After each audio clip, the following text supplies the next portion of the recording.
What is going on, Notre Dame fans? Mike Singer and Tim Hyde. We're live on the Blue and Gold YouTube channel in our Tuesday night window. Lots to discuss. I'm in my office. Tim's on a boat. I'm on a boat. Here we go. Tim? I'm cruising right now. Here we go. What a wild day and reporting. You had some Deuce Knight stuff, which so much going on there. That's not even on the docket for today's show. I'm sure I'll discuss that. Thank you. We'll save that Thursday for my show, Cal Kelly, 10:30 a.m. Eastern time, where you can go to blueandgold.com. Let's actually just go look at blueandgold.com. Let's just take a peek real quick. So if you go to the website, blueandgold.com, you got Denbrock talking about Riley Leonard tonight, intel on Deuce Knight, and a couple other Notre Dame prospects in the 25 class, and details on a new receiver offer for the Irish today. And then, of course, you had report on Riley Leonard injuring his non-throwing shoulder per sources. So we'll definitely get into that. Folks, please hit the thumbs up on this YouTube video if you're watching on YouTube, whether that's live with us or watching back. If you're listening via podcast, we appreciate you as well. Please leave us a 5-star review and a comment of why you like our podcast. That would be very much appreciated. Couple comments. Mark says this will be like a support group. Yeah, the chat usually is. The chat is always something, Tim. Tim, I've been around for a little while now. 5 years on the beat. Okay, 5.5 years. I've never seen such a vocal majority of fans on social media and our message board against a quarterback like I've seen in the past few days. It has been something else. And there's, Drew Pine, Buckner, Jack Cohn. These guys had some struggles, and never seen anything like this. It's been wild. Well, that's let's just, let me bring up Mr. Lou Samoji, who I've told you many times, I grew up reading Blue and Gold when I was a young lad. And then Bino Cook, for the old guys out there, one of the great college football historians, Bino Cook, Ivan Maisel, they used to have the best podcast for years on ESPN. Lou Samoji has written about this many times where, seriously, we got a presidential debate tonight, so it's like the 3 toughest jobs in America they used to talk about all the time. President of the United States, the mayor of New York City, and the head football coach at Notre Dame. And I think Mr. Marcus Freeman is starting to feel that third fire, that third toughest job in America. And it really goes back to the fans are starving. We're dying for the old guys. And then there's young guys. I've seen a bunch of guys on the Blue and Gold message board there. Oh my God, I'm only 30. I've never seen it. It's like, so now the young guys are starting to feel it. The old guys like me that have seen a championship. That's all they know. That's all they know. Exactly. That's what I'm saying. I had my grandfather could talk about, era and when he got out of World War II, obviously Frank Leahy, all those things. And then I got to grow up with Lou Holtz, and we're dying. We're struggling. We get freaking NIU. We just had Marshall, damn it. We just had Stanford. Obviously, we brought up Tulsa, and that brings up memories of Notre Dame's only lost to one 9-loss team in the history of football, and that was Syracuse in 08. We get UConn in 09. Navy in 07 breaks the streak. You skipped USF. USF, Mike. Holy crap. Yes, in the craziest 8-hour football game ever, the USF thing. Notre Dame has like 500 yards of offense, and they lose. It's wild. And then I saw this crazy stat. It's not on me, but I was listening to one of the ESPN podcasts. The MAC conference is now 1-51. 1 win, 51 losses when it comes to beating top 5 programs in the history of the MAC. How nuts is that? Notre Dame, I hate to bring it up, Mr. Goolsby and all the guys from the 02 team, but this is the first time a top 5 Notre Dame team has lost to an unranked since the 0-2 Boston College game, which basically started the end for Tyrone Willingham. So Yeah. let's all take a deep breath. Hopefully Marcus Freeman doesn't have, the pressure, which he does. But this Purdue game feels bigger than the A&M game, Mike, right? And it's just going to we'll see how this thing – Tim isn't helping. I'm just throwing out some stuff I heard the last few days, which is just wild. And plus, I've seen nothing but – I've seen those crap games. And that's why I always talk about post Holtz from 97 to 2023. Notre Dame has finished 25 seasons with at least 3 losses, including a bowl. There's been some 9-2s with a bowl loss, but it's like 25 seasons of 3 losses or more. And it's like, you have all these vets, all these guys this year, great coordinators. Get it done, damn it. And I think that's what everyone's waiting. Yeah, Simkev says, I thought this was a support group. No. It's a support group, guys. It is. We're all here together, and it's the well, you're not helping, Tim. All that. No, because we have to rally. We gotta kill some demons, man. We gotta just kill some demons, and we gotta get through this somehow and go beat the hell out of Purdue and get back on a streak. Which, knock on wood, killing Purdue. I probably shouldn't say killing, but it's like beating Purdue. We'll take 16-14 this week, Mike. Okay, just get a damn W. Yeah. John Massey says, I never want to hear the name Pine again. John, your avatar on YouTube is literally Drew Pine. Did you lose a bet? John? Which is funny because Drew Pine never had a low as QBR rating as Riley Leonard just did. Never had one that low. So that's how bad that game was from Mr. Riley Leonard. Let's talk about Mr. Riley Leonard. So there's things we have to discuss here.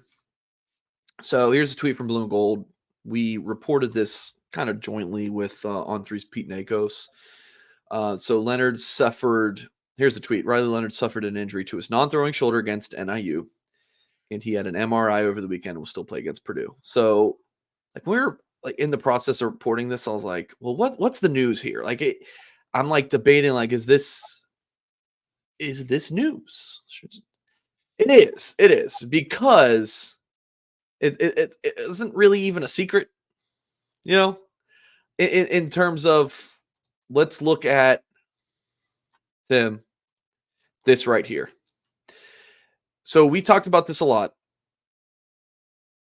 He ran like 10 times in the first quarter, 9 times in the first quarter, and then a couple times early in the second quarter. And that was it for the rest of the game. And then I don't know exactly when he got hurt, right? Whenever he dinged up this shoulder. But this might be it. Now, it might have just been a coincidence that they didn't run him. I don't know what Notre Dame's possession looked like, the drive charts in the middle of the second quarter. But this was like with 50 seconds left. And you see Leonard, like, look, he is in pain after this play. Sorry, podcast audience, we're looking at this. And this is it right here. Grabbing the arm and walking off clearly in pain. Now he plays the next play. He did not come out of the game, but did not run. Did not have a design run. I can't remember if he took any hits after that, Tim. But yeah, not great. Okay. So he plays the rest of the game with a bum shoulder, gets an MRI, I was told Sunday. And then, the news breaks today. We were actually wanting to report it yesterday, but go through a process. And so we reported that. Was this Tuesday early afternoon? So it's not like, again, he's playing, but Tim, I'm not a doctor, but this labrum, how much is he going to run? Like he's a dual threat quarterback, and he's at his best when he's on the move. And can he still be on the move? I don't know, Tim. What do you make of this? No, my first reaction, was you start to get a little angry. Like, why wasn't he, why wasn't he taken out? Because he did get checked. And if the doc, the trainer, whatever says, hey, he may have tweaked his shoulder or whatnot. And Riley Leonard's strength, we've talked about it since before. I mean, heck, we talked about it when Notre Dame was playing him last year. We talked about it in our post-game show when Riley Leonard, with his legs, almost beat Notre Dame by himself, just running around, doing what he does. He beat Clemson by himself. So his strength is his legs. He's not a drop-back passer. So he is – I mean, what I thought he was going to be was a zone read, RPO, get on the perimeter, keep it or dump it, bubble slant type of guy. We haven't seen a damn thing of that for two games. We've seen exactly a drop back quarterback who's thrown over 60 passes in 2 games, which is just why. So if he was hurt, because I go back to your comment in our post-game show where, after his last true carry, he was 7 for 11 at that time. He was throwing good football. And he had a bad game. There were some bad throws, no doubt about it. But it was like a roller coaster because when he was on, he's on. When you watch Riley Leonard and you see him scan 3-4 guys and finds that open dude, he does it a lot. Yeah.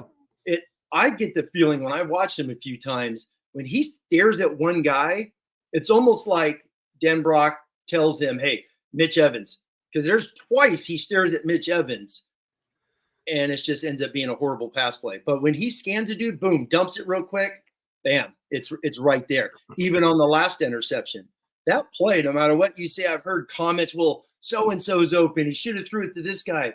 That's not the call. The call is a double post.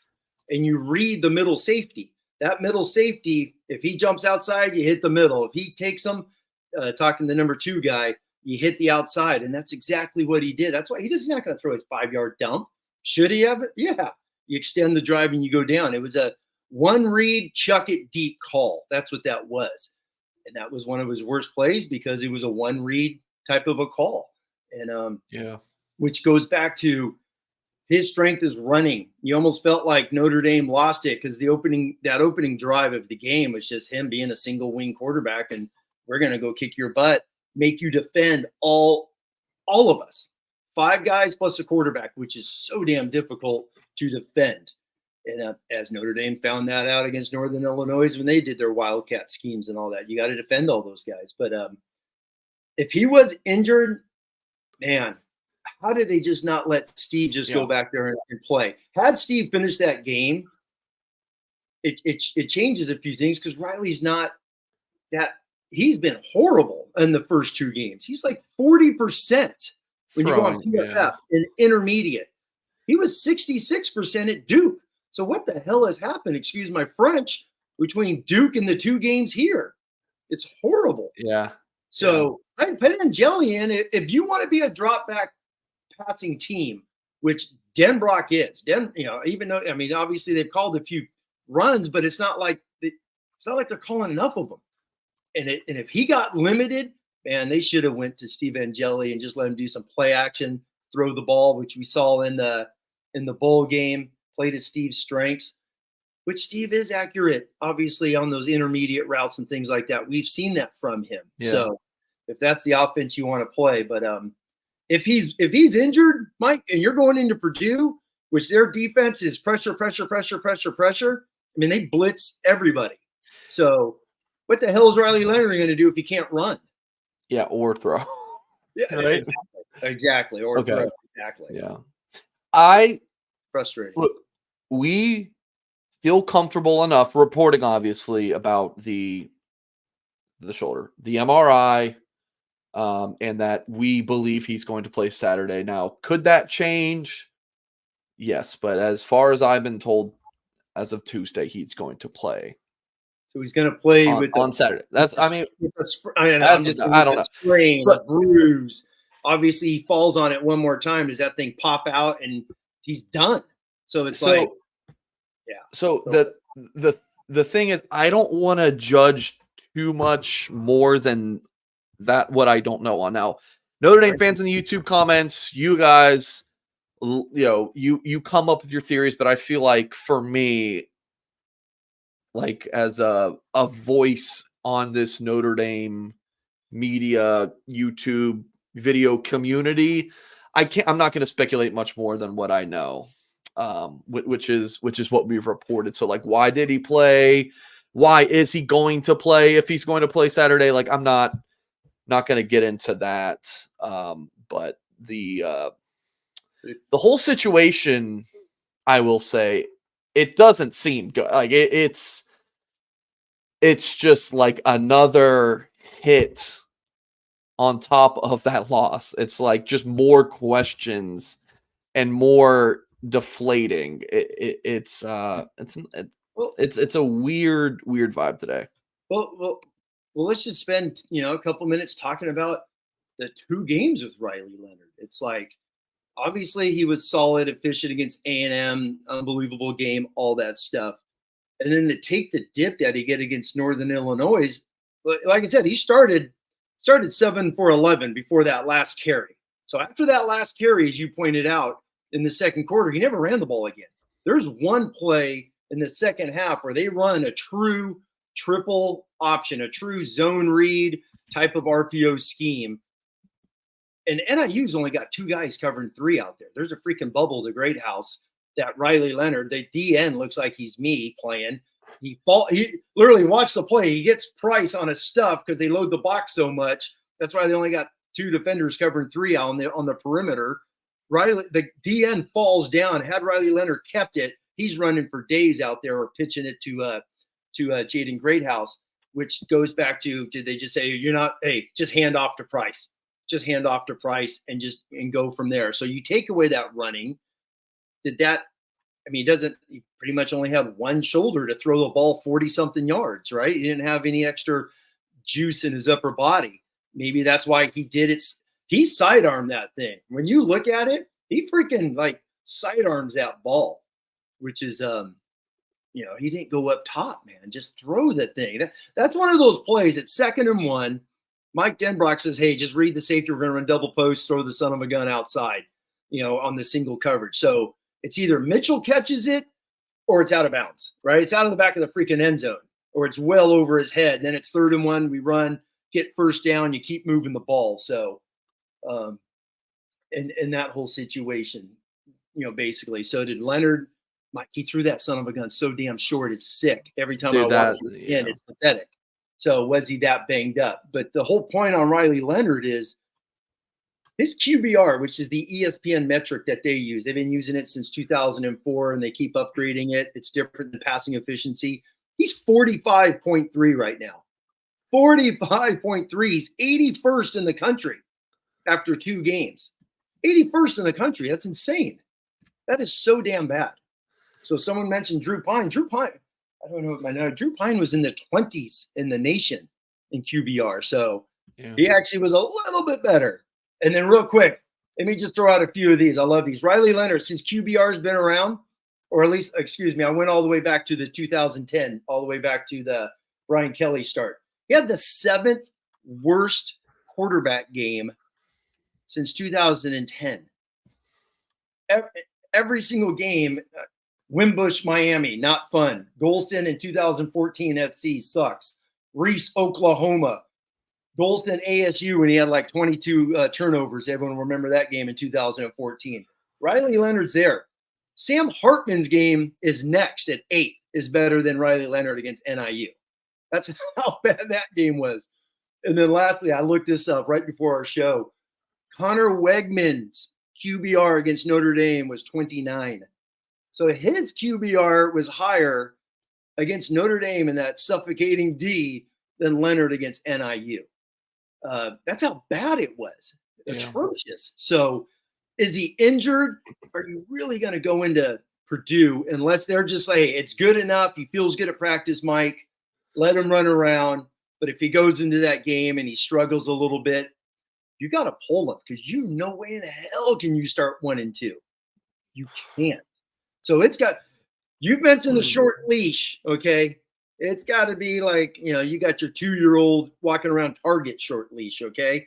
Like, you're not going down down there where all the Legos are. Come back over here. I mean, you really, really got to look out for him. So, yeah. And it comes back quarterback, offensive line, obviously wide receivers, all those things we keep hearing mixing and matching. But do they not trust Riley Leonard to throw? Is it the wide receivers? Is it the combination of O-line? Which is interesting because you go off PFF grades, the O-line has the exact same clean pocket grade as they did last year with 2 NFL offensive tackles. Super chat here from Mark says, "What happened to Cam Williams? I take it he's a true freshman. There's some guys who are just ready to play right away. Some are not. Cam's just not ready to play right now. Maybe last year when the receiver injuries piled up, Cam would have played, but just not.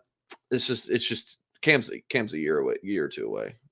But exciting prospect when he does get there. So no, we're going into this game then, Mike, with the idea of sit back and see how it goes, right?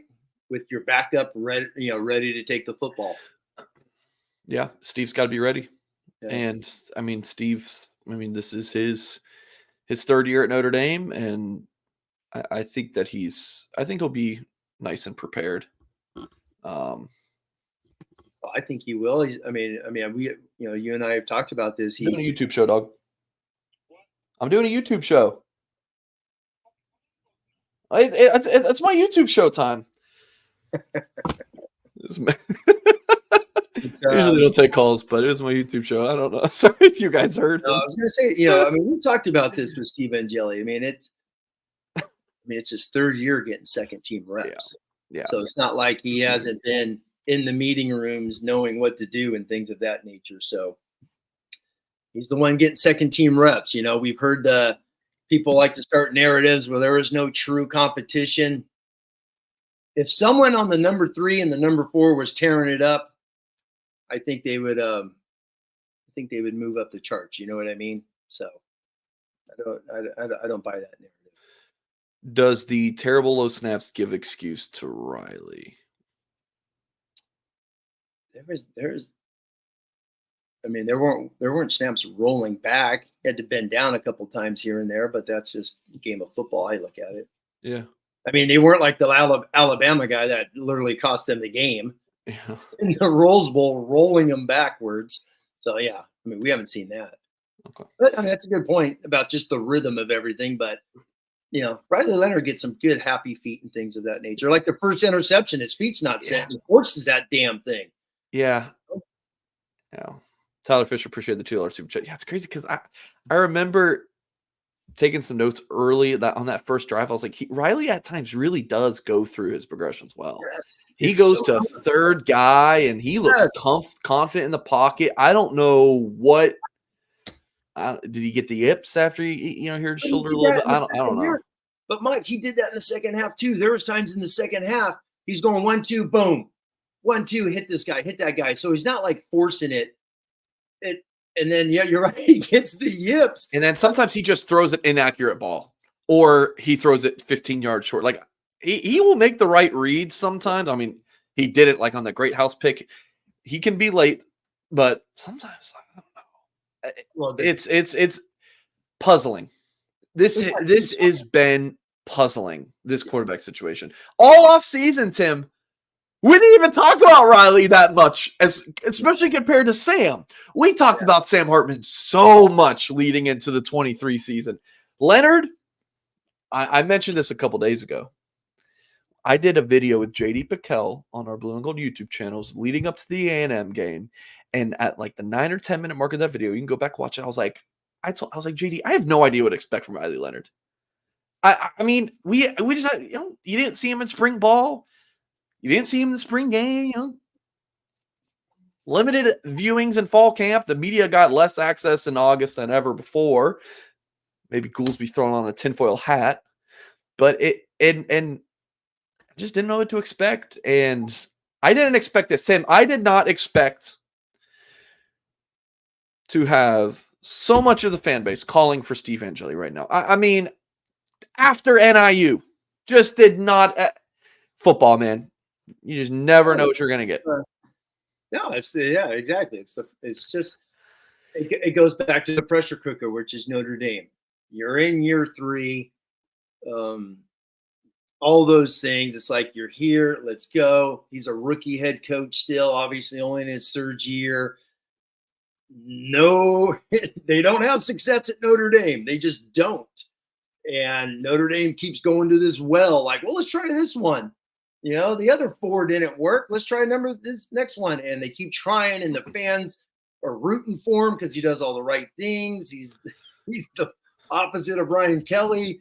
Everyone hates Brian Kelly because he's still coaching. And which, by the way, I don't think LSU's pass game misses Mike Denbrock. Holy moly, they're tearing it up. He's got like 10 touchdowns, 800 yards passing. Yeah, they're okay. But they just keep going down there. But everyone's rooting for him. And then when you just come out and you just do dumb stuff. Like, yeah, we must have watched too much ESPN. It's the home opener, damn it. You can't win a national title unless you win games. So go out and win the games, okay? Make a highlight video at the end of the season, okay? That's what Notre Dame media is supposed to do. Collect all the fun little ESPN cool things about you. Make a 30-minute film at the end of the season. But still got to win the damn game. And now they're that one. Now when the MAC says we want beaten a top 5 team, it's always going to be 2024 Notre Dame. Always. Yeah. It's sick. When Notre Dame is rolling, you want to see them in person, folks. Any of your favorite sports teams or artists, comedy, whatever the case may be, it's nothing like just going there live. You watch a comedy video, a comedian going, sometimes you don't laugh at it, but when you're there, it's just more special when you are there, which is where we're going to meet our sponsor for today's show, Game Time. GameTime.co to check out their website. It's not a .com. Don't get that twisted. Game Time is a fast and easy way to buy tickets for sports, music, comedy, and theater near you with killer last-minute ticket deals, so you can just relax and get hyped for that fun that you're going to have. Website is super easy to manage, and Game Time has a new feature called Game Time Picks. Love this. Makes getting tickets to see your favorite teams, or again, whatever the case may be, music, comedy, whatever, makes it even easier. So Game Time Picks filters out the fluff to show you incredible deals on seats. So you don't have to waste time searching through hundreds of tickets. Some of the best aspects of Game Time, you might ask. You got the all-in pricing. Toggling this feature shows the total up front with no surprise fees at checkout. You can check out the seat views to get a panoramic view from your seat in the app before you buy, and you'll get the lowest price guaranteed. Or Game Time's going to credit you 110% of the difference. So take the guesswork out of buying tickets with Game Time. Download the app, search Game Time in your app store, create an account, and make sure you use the promo code ON3. That's ON3 for $20 off your first purchase. Terms apply, folks. Create an account, redeem the code ON3 for $20 off your first purchase. Download Game Time today. Last minute tickets, lowest price guaranteed. A couple comments I'd queued up. Jeez, I did not have this one queued up. Mark says he has as many touchdowns as Riley Leonard. See, I'm seeing, like, personally, I'd rather start Carter and Angeli. I've said this before, like, this is not a game of EA College Football 25 where it's just numbers on a screen and you pick who you want and all things are equal. Like, Carr has not had, I don't think, a single first team rep. Like, Tim, as a coach, could you start someone without them ever getting a first team rep? Like, go from 4 string, you're working with the scout team, and now you're the starting quarterback, like right now. Yeah, on the road against a Big Ten defense that blitzes 7 guys. It's malpractice. 5. No, it's gonna be Steve Angeli. If Riley were to come out. Yeah, but I'm just saying. I mean, he's next in line. Yeah. He's next in line. So he's the junior. He's been there. Freeman knows what he has. He's obviously gotten the number. He's gotten the number 2 reps for 2 straight seasons. So that's why I go back to, there are freshman quarterbacks that shine, correct? There are. So those freshman quarterbacks come in spring ball training camp, And there's just certain dudes you're just like, he's just too damn good. Yeah. Now, we've heard this about CJ Carr. We've heard the hype. He does so much stuff, blah, blah, blah. Okay, well, he's still scout team quarterback. So he hasn't elevated himself. Well, like I said, there are freshman quarterbacks that play and get on that field as freshmen and ready to go, or number twos in line to be the guy. And some programs are just like, we're going to go with him because our team's strong enough. So me personally, I thought this team was strong enough to do that for a young guy. Had CJ Carr kicked butt in spring in training camp, just to be like, because as a coach, you're just like, that guy's too damn good. He's too damn good. He's better than the other guys. But maybe that just hasn't been the case. Steve Angeli's the guy, and if he's the next one in, then those guys better rally around, because whenever you get a backup quarterback in, you gotta up your game. You gotta help that guy out a lot. So but at least he's an upperclassman and he's been around. Yeah, I said I think in Steve Angeli you have one of the best backup quarterbacks in the country. So that's another part of it maybe in some other situations, Carr would be your number two, and you would be getting them ready, but you don't have unlimited time to practice and get everyone ready. No, they're working on, it's Leonard and Angeli. That's who's getting the first team reps. Andy says you start 1 and 2, you might as well start Carr. Okay, here's the thing about this is I get it from a fan standpoint to be like, if we start 1 and 2, playoffs done, right? You've lost to Purdue and NA. You're done for. You're not playing in a college football playoff. As Tim Hyde likes to say, go get ready for the Pop-Tart Bowl, or book your travel reservations for the Sun Bowl. But if you're Marcus Freeman, Tim, you're not thinking that. You're coaching for your freaking life. If you're a fan as the head coach of Notre Dame, or you're a fan making the decisions, screw this. Let's build for the future. Let's build for next year. But Marcus Freeman right now, this is year 3. What does Tim Hyde say about the year 3? It's the freaking biggie. Yeah. You got to win right now. You got to win as many games as you can. Or, you know what you're doing? If you just play CJ Carr right now and take some lumps, you're just getting CJ Carr ready for the next coach, because you're going to get fired. Yeah. You got to win as many games as you can right now. That's the problem with everyone saying, let's just go with the youth movement. Season's over. Season's not over, but for 1 and 2 in that situation, as the commenter said, you have to coach to win as many football games as you can. Otherwise, you're not guaranteed anything next year. Nothing. 18 guys don't transfer out. Seriously, you're not guaranteed anything. So you have to do what the best for this program in this season. This whole, we got to build for 3 years. As a fan, if I hear that again, we've been hearing that for 30 freaking years. Yeah. We've been hearing it for 30 years. Well, it's next year. Wait in 2 years when so-and-so gets going. Well, how the hell do you know who's here in 2 years? Yeah. Coaches, there's going to be assistants leave. So much stuff changes all the time. So you play the best guys. And if the best guy is Kenny Minchie, is CJ Carr, or Steve Angeli, you play those guys. You play the guys that gives you the best opportunity to win that Saturday. So what happens in 2026, man, in this day and age, you have no clue. Because I think from now on, you sign 25 guys, damn well 6 of them are going to be gone after their freshman year, probably. Probably 12 after their sophomore year. So it's just the nature of the business. Folks, please hit the thumbs up on this video if you're watching live with us or watching the replay. Really, it helps support what we're doing here at Blue and Gold. In a show like this where it's a little bit calmer, Super Chats will address all of them. Saturday and Sunday shows, it's a little bit more difficult to do, especially after those 2 games. But in the Tuesdays and the midweek shows, we're able to talk about all your Super Chats. Again, it's just a little bit more difficult on the weekend. So if you're watching live, you can send in some Super Chats. We'll get to those. And for those of you podcasts, again, we appreciate you all as well. One more comment, and as Trash just dropped one, and I'll get to that in a second. Simkev said, if you need to win right now, why place the injured kid is my question. I understand, and that's what goes to what I said earlier about we don't have all of the details. We just have what we reported on that. So Trash says, oh man, Of course, the media. Appreciate the $20 super chat. He says, "Of course, the media outside Notre Dame will not even mention this injury and give it the seriousness." I didn't watch it, but I heard Pete Thamel talked about it on one of the ESPN shows. So I take that for what it's worth. He says, "I believe if they put Angeli in as soon as this injury happened, we win, and it only wins because our quarterback was hurt."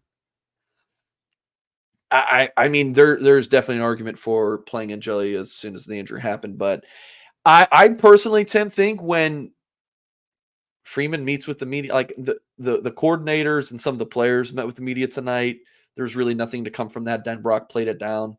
Or it just didn't really comment on it, I should say. But I expect Freeman on Thursday to pretty much shoot this down. That is my guess. Tinfoil hat. I think Freeman's going to shoot this down as if this is nothing. Like, oh yeah, we looked at it. Leonard's good to go. Sure. And maybe that is the case. But also, folks, all we did at Blue and Golden on 3 was say, Leonard, dude, he had an MRI. Like that. I mean, there is definitely something there. Sure. But he's playing on Purdue. Yeah. Oh, there's definitely. I mean, he grimaced multiple times. But let me just give a quick 30 seconds on the media outside of Notre Dame. You're not going to hear about Notre Dame for the next 2 months. No one gives a damn about Notre Dame anymore. They just don't. They lose. Yeah. Well, I mean, even if they win, they don't care. So unless Notre Dame rallies, so you're not going to see Notre Dame mentioned on ESPN Game Day, on the Fox Big Noon show, because Notre Dame is basically an also ran until Louisville game. You're going to have 2 top 20 teams. That'll get. We'll talk about it a little bit. Yeah, for maybe half a millisecond because it's on Peacock. And is ESPN Game Day really going to give a damn about that? No, they'll mention it for 5 seconds, especially if Notre Dame's 2-2 in that game. They'll mention it, but but Notre Dame is what that loss did. It's almost like I said this 6 months ago. Had you lost to A&M, I mean, what did I say? You're going to drop down to 18-20 because you lost another game. You beat NIU, you know what I mean? You're going to have to start to climb back. So Notre Dame's right there right now at number 18.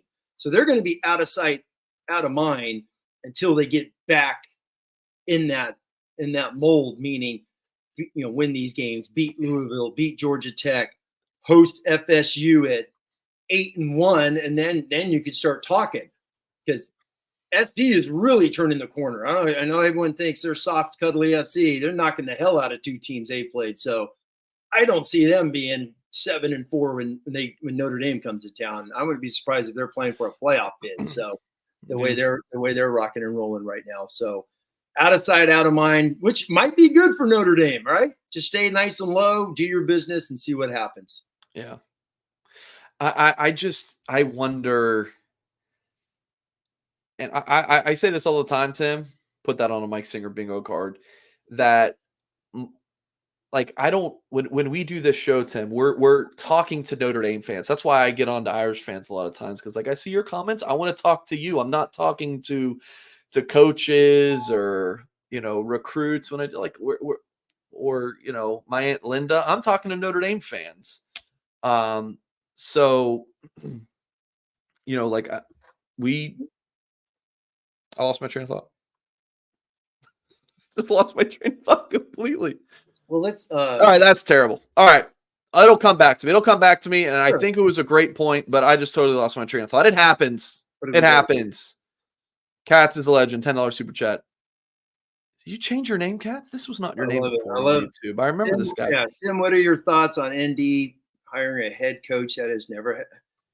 We could talk about this forever. It's seems like a recipe for failure. It's not a recipe. It is in the history books of failure. It owned the 2 worst losses. Yeah, without a doubt. When you lose to Marshall, I mean Stanford, I think was a 3-9 team, 3-8 or 9, something like that.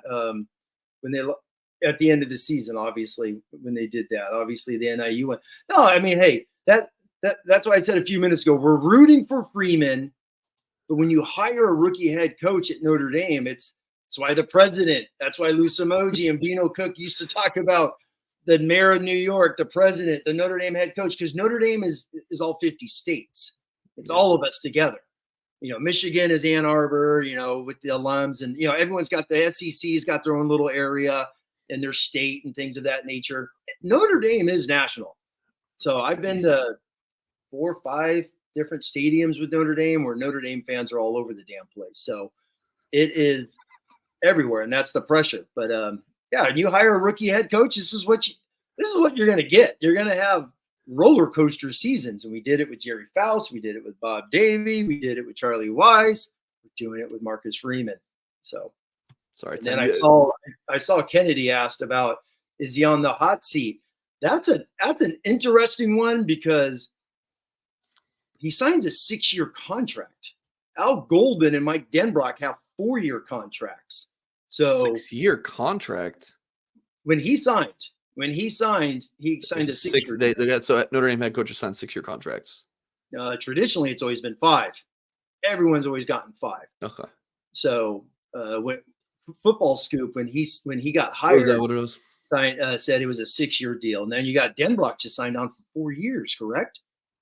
Golden got his extension 2 more years. I mean, yeah, this is. I mean, contracts. I wish it was public information. Though, exactly. Yeah. No, but it's out there. It's on Football Scoop, so it's gone public. But it's not. I mean, as Jimbo Fisher showed, you could fire anybody. So money's money, right? There's a couple. As I say, Mr. Shields, love you, Mr. Shields, for writing the $75 million check to build the football facility. I'm sure he could write another check and do some other things. But maybe he can write a check to me. As far as the hot seat goes, it's going to be on the hot seat for the fans. Hell yeah. But man, if you go to another Sun Bowl, Mike, I hate it because we have that fan who's in El Paso. I love you. If you go to another one of these mid-majors, man, 3 years in a row, how much cash is Notre Dame losing? Yeah, a lot of cash. If you go to the Sun Bowl this year, your seat's pretty stinking warm. Okay, I do remember my thought. Sure. And it was regarding the kind of the fans, and like you just hit on it. So we're good. The fans. Oh, exactly. I don't know. I'm struggling tonight. Katz is a legend, and Trash. Appreciate the Notre Dame is a business. Tonight. Notre Dame is, and we talked about this, Mike, 2 years ago when Hartman came aboard about how important that year 3 was. What does that quarterback room do when Hartman's here? Who's getting developed? Who's preparing? All of those things as you get ready for year 3. Because what did I say 2 years ago? If you're not in the playoffs in year 3, what the hell's that start to do with recruiting? Because those recruits want to play in those games. Yeah. So what else you got? I just lost my train of thought again. It's incredible. It came back to me and I just lost. I don't know. There's too many things going on in this big, beautiful brain of mine. I see some super chats rolling in. Throw a few in there. It looks like we got a bunch. Or do your thing. Yeah, first let's pay some bills. College football is in full swing. Ooh, I got to update this ad read, Tim. It's saying Notre Dame making a run to the college football playoff. How about potentially making a run to the college football playoff? It is still possible. But regardless, right? Regardless of if they're making a run, you're still going to want to be geared up. I know some people are like, oh, I'm done. I'm not watching Notre Dame. First of all, yes, you still are. 2, you can't abandon your fandom. You're still a Fighting Irish fan. And that's where we're going to go to HomeFieldApparel.com. You want to be geared up the best as possible, and HomeField does it just as good, if not better than anyone. It's a premium collegiate apparel brand based in Indianapolis. I love their clothing. You guys know that. Talk about it all the time. HomeField, if you're watching, please. Your boy could use this retro coach's jacket, which is phenomenal. The football box that you can get it's outstanding. You got the platinum option and just a normal football box to get yourself geared up. You get that brand new clothing with a retro look, but not the retro tears or smells. I wrote that line myself. That was all me. I love that. And you know what I'm talking about. Some of you longtime Notre Dame fans, you got that Notre Dame shirt that it looks cool, but it doesn't smell cool. Well, now you can get some Notre Dame stuff that looks cool and smells cool. HomeField's always rolling out new items, as well as, again, this really unique coach's jacket that I love. The clothes fit great. It's true to size for me. Very comfortable, soft material. Highly recommend you head over to HomeFieldApparel.com. Check out the entire Notre Dame line, and if you have friends that are fans of other schools, I'm sorry, but HomeField does have licensed clothing for over 180 colleges. Use the code BGI, get 15% off your first order with HomeField. Again, folks, that's BGI for 15% off your first order at HomeField. Check out HomeField and gear up for an exciting season ahead. Okay, Tim, rapid fire here. Mark says, I want to hear more about Mike's Aunt Linda. Hell of a lady with a mustache. Boom. Always Irish. How do you guys both cover Notre Dame? No receding hairline. My hairline's terrible. Tim's head of hair. I thank my dad every day. Tim looks good on Twitch. Tim, did you know that you video game? I don't know. Yeah. By the way, taken seriously. Have you been able to watch any of it? Have you watched any of it? Yeah, I mean, you're opening 1 minute hype with whoever put the head on. It was Mark with glasses, of course. Okay, it's like the best. Okay, I can probably play it. Let me do it. No, it's corny. What else do you have in the Super Chat? No, okay. But yeah, you just beat Utah in the first round of the playoffs. So Notre Dame's, I can't play it on. So it is a fantasy. Okay, great. There we go. I beat NIU, or you beat NIU, I should say. Andrew Gilmore, $5 super chat. Thank you very much. He says, is Denbrock responsible for the loss because of the play calling late and Love and Price with 15 combined carries? Love and Price on the sideline late. So I'll add this onto Andrew's super chat. Like for the offensive woes, I asked you, and probably goals be this after the game, but like who do you assign the most blame to for that loss from an offensively point of view? Well, I mean, it starts with the offensive coordinator. It's my thing, Levin Price, 15 carries for 103 yards, 6.9 yards a carry. 6.9 yards a carry. Nice. And then you got Aeneas Williams and Ford. Hey, Aeneas had a great block. Ford knocked someone down, solid as could be. But how the hell do they get more snaps combined than J.D. Price? Price was good. Remember what I said months ago? He was my team MVP. I loved him. When he gets outside, he did this. He was my team MVP pick because of the way he played the Sun Bowl. That dude knows how to run outside zone. He knows how to run stretch. He ripped off that 15-yard run in the second half. I don't see him again. Love, as we talked on Saturday, hurdles 6 guys, does 3 backflips, jumps into the end zone. Yeah, we're not going to get you the ball anymore. You're good. You're good. We're going to throw it. My biggest beef with Mike Denbrock is Riley Leonard's a damn triple. He's a zone read, RPO, play action, running QB ISO quarterback. So why in God's name have you called 60-plus passes in 2 games? Why against Northern Illinois, where you're ripping off 7 yards a carry with your 2 best players and you're throwing it? So I think, what did he have? I think 33 official passes. Well, that doesn't take in the sack, which counts as a rush, the backwards pass, which is a fumble. I think they count that as a rush fumble, and then 3 scrambles. So, Mike, you got 38 called passes in this game. It is asinine. You got a guy who can't throw the ball 1 catch. What are they, dead last in the country with 1 explosive play? The Bo Collins against A&M, 20-plus yard plays. Dead last in America. Dead last. That's it, Mike. That's going to be the highlight reel right there. That's it. That's the only catch. And guess what? It's exactly at 20. He caught it and fell 20 yards. And you call it 50-yard bombs away when it's, as a coach, if I have the ball with 6 minutes to go, which was roughly what that was, 6 minutes to go, 2nd and 1, at midfield, you have the lead. Run, just win the game. You've already shown through basically 7.5 quarters, you can't throw deep. So why in the hell are you calling a deep pass? Run the ball. It's okay to get out of there. Go 14, win that game 14-13. Get some first downs. They kick a field goal. You win 17-13. Who I'm going on a rant because I'm pissed. I know you are. Enough. Who in their right mind thinks NIU is going to go with 90 seconds to go 80 yards where they got to go 4 wides and chuck the thing? No one. So win the game.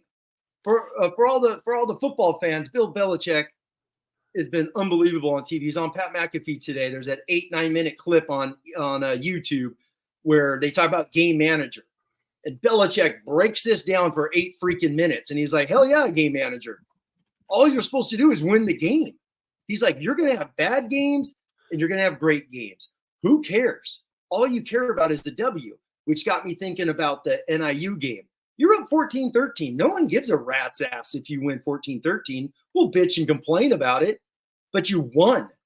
So go watch that about Belichick where he talks about game manager and he talks about quarterback play in the NFL, how everyone wants to do crazy stuff and all that. That's probably going back to Marcus Freeman's quote in pregame, which people are blowing way out of context. It's just a coach saying crap. And at the end of the day, what he was talking about is just quarterbacks just play within the system.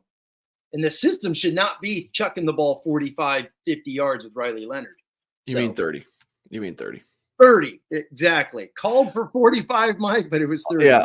Always Irish says in NIU's defense that to go 80 yards in one play. Yeah, that was a fluke. Come on, that was very fluky. Rick Palmer says, do you not give credit to Devine in 1977 for putting in Montana as third-string quarterback against Purdue? He thought he was bad in practices, but he made the hard decision to replace him as starting quarterback. Yeah, exactly. But Montana had been in the system, so he wasn't a true freshman rookie going from third to number 1. But no, that's a great point. Yeah, I mean, they struggled early. He puts him in. And Montana obviously had comebacks before 77 and got on the field. But no, it's a great question. But Montana had been around in the system for them to do that. They knew what they were getting. I don't think they know. To me, that comment is more about throwing Minchie or Carr. They have no clue what those two guys would do. Yeah. Rick, really appreciate the $10 super chat. Trash in the 10. He says, this might mean nothing, but I've been a fan since birth in 95. Never seen championship. Saw all the undefeated season. Witnessed big Navy loss in person. I believe in this team. Trash. I love it. I believe in you.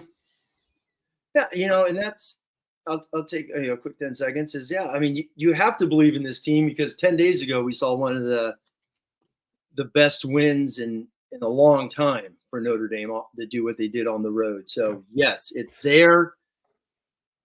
They weren't prepared. That goes on the freaking head football coach. It's about messaging.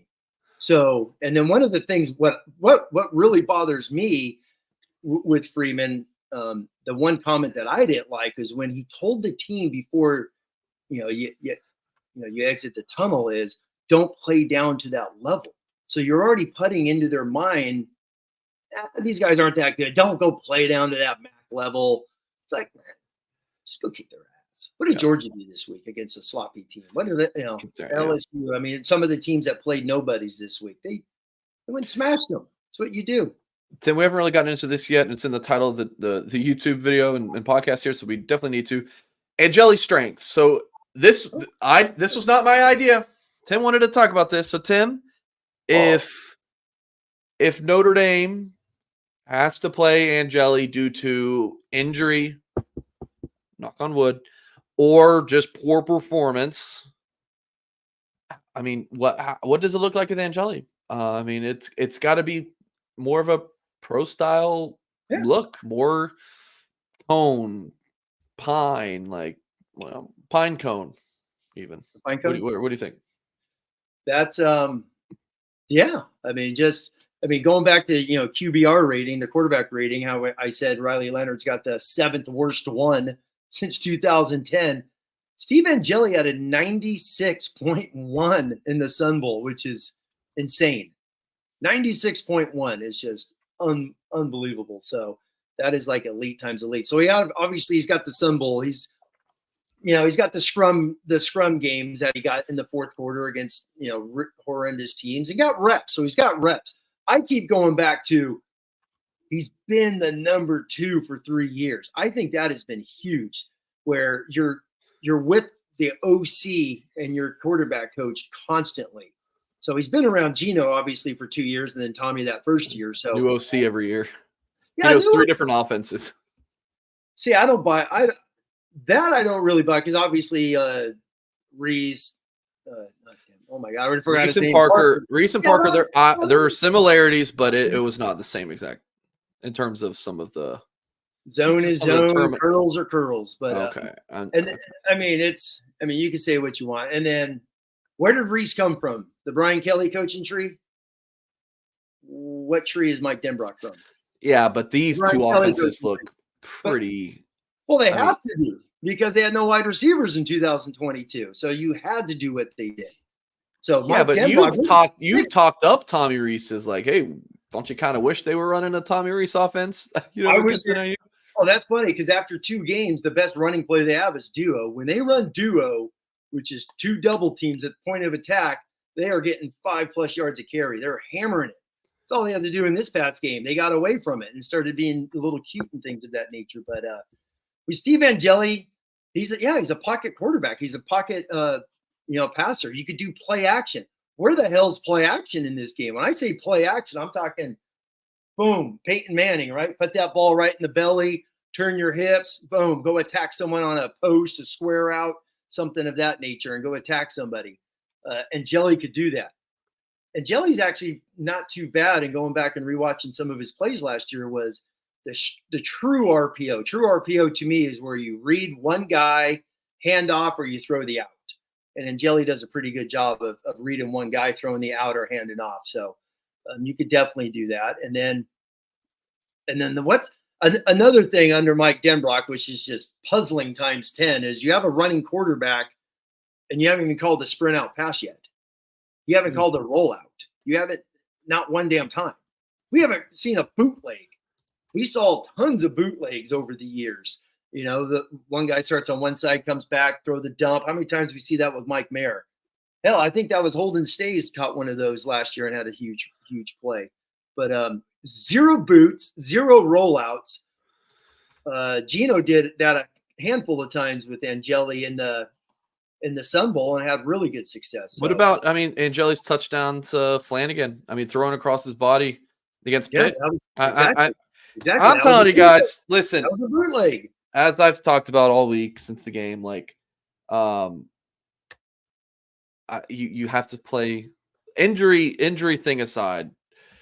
You have to play Leonard this game, but he's got to be on a short leash, like Tim talks about. And if Steve goes in there, I'm telling you guys, he's going to look good. I think you're going to call on Steve. I don't want to say save the day, but he's going to lead the troops. He's going to lead the troops well. Last thing, Tim. I was going to say, he's thrown deeper passes than Riley Leonard has in 2 games. That we know of. So, all right. This comment was an hour and 5 minutes ago, Tim, from Andrews, before we started the show. It says, no hyperbole. Purdue is the most important game in Freeman's career at Notre Dame. If he loses, he's in big trouble. Do you agree? Wow, that's a good one. Had this queued up for an hour. God, how do you big trouble because you're preseason top 10, you win the big road games, and then year 3, the biggie, the transfer quarterback. You get a clunker. This year 3, I hate to say it, is going to start looking like Bob Davie in 1999. That's what it's going to start looking like. And Davie went 5-7 that year, so you're going to start getting those comparisons. And Freeman, everyone, if you watch that press conference on Monday, he looked like a dude that did not want to be there. He was just, he looked tired, biting his teeth. He did not want to be there. So it will only be worse if he goes into that press conference Monday. He can't talk about, well, we didn't prepare hard enough. If he goes into that press conference Monday at 1-2, I hope the press starts to just be like, what the hell are you doing, Freeman? What are you doing? So, yeah, this is a biggie. He needs to go 2-1, go in that press conference Monday, get ready for Miami of Ohio, the home game next week, and be 3-1 with Louisville going here. Yes. Okay. Yes. That's a good one. Oh, right. Lotus. Okay. I did find your super chat, Lotus. I just scrolled all the way up. Lotus says, anyone know rules buyout? Ask it for a friend. Sorry. Is he bringing the quarterback? Is he bringing Raiola? Lotus, appreciate the super chat. All right. You want to get out? Yeah. 9 o'clock. I heard there's something going on TV. I have no idea. I just got to get my popcorn. All right, Tim. All right. That's it for the show. Folks, make sure you hit the thumbs up on this video. Amazing viewership tonight. Thank you guys for being here. Oh my gosh, look at this that just popped up. Someone just tweeted this at me. How many 3-and-outs before we unleash this? I love it. I love it with a picture of Steve. I love it. Anyways, folks, please hit the thumbs up on this video. Subscribe to our YouTube channel.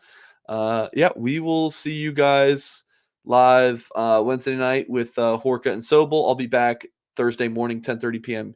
or excuse me, 10:30 a.m. Eastern time. Myself and Kyle Kelly, Tim and I will have our Purdue prediction preview video Thursday right around noon, and then we'll see you guys post game after Notre Dame versus Purdue. Appreciate you guys again. Hit that thumbs up, and as always, we will catch you next time.